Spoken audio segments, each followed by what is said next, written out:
Welcome to Disturbingly Cheap Reviews. This week, a straight-to-DVD sequel that features Danny Trejo and other people. It's Death Race 2, although it should have probably been called Death Race 0, since it's actually a prequel, which slightly worried me because, well, I've never seen Death Race. Death Race 2000?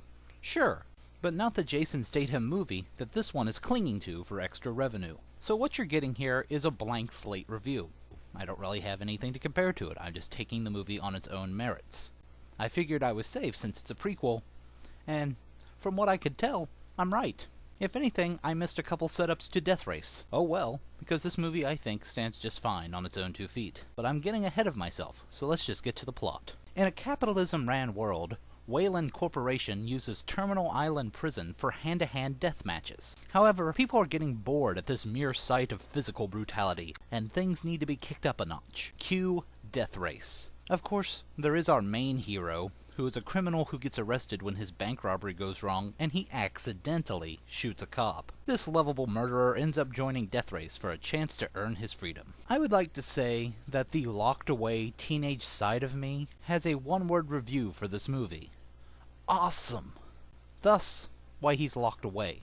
Now, for my review, let me begin by saying, totally awesome! It's what you'd expect from a movie called Death Race 2. One-dimensional characters with stereotypical names, explosions, unnecessary slow motion, more explosions, fast cars, even more explosions, and a few okay fight scenes thrown in before, well you know, stuff blows up.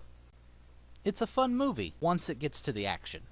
See, I do have a complaint, and it is our main character. The setup to get him into prison is rather cliche, kind of dull, and it holds back the movie some. I didn't really start to support the character until he was in prison.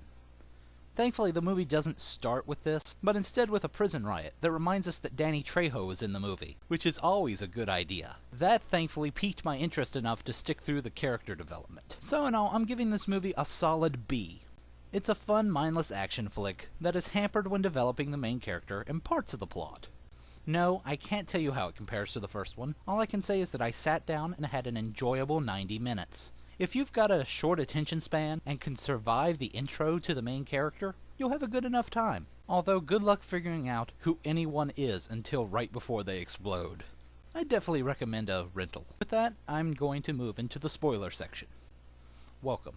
Since this is a prequel, it works towards bringing us to the first movie. Again, I've never seen it. So they talk about people I've never seen before, but you probably saw in Death Race. So I'll skip over that and I'll just get to how they erase people who aren't around for Death Race. See, our hero was a driver for a powerful crime boss who has a unique fear of jail and offers $1 million to whoever kills the hero before he gives up names. One of his crewmen, deciding that a bunch of money sounds real neat, rigs his car to explode from a crash. Before this happens, however, the hero saves a gang leader named 14K before being shoved off the road. Therefore, our hero ends up crashing and burning. Literally. He's saved by doctors, announced dead, and brought back as the mysterious racer Frankenstein. From here, an assassin working for the formerly saved gang leader kills the money-waving crime boss, who is played by Sean Bean, by the way. The deceitful crewman gets a shiv to the neck, and the main female villain is stupid enough to be doing promos for the next race on the track. So our hero runs her over before starting said race, and his quest towards freedom. It's quite a bloodbath finale, and rather satisfying. I really did enjoy it. Maybe one day I'll watch Death Race and I'll be able to fill in a few blanks. But until next time, boom.